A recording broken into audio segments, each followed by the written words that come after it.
No a na záver nášho sjazdu ma súdruhovia prehovorili, abych o sebe povedal voľaký vtip. Ja ho poviem, prečo nie? A ja sa dovedem zasmiať.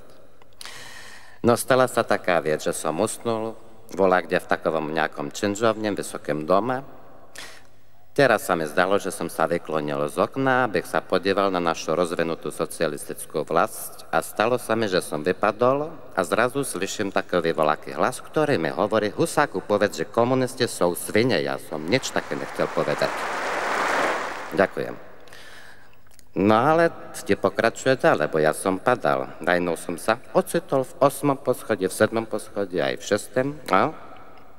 A slyším, ktorý ten hlas mi hovorí: Husáku, povedz, že komunisti sú svine. Ja opäť som hovoril, že komunisti nesú svine, nič také som nechcel povedať.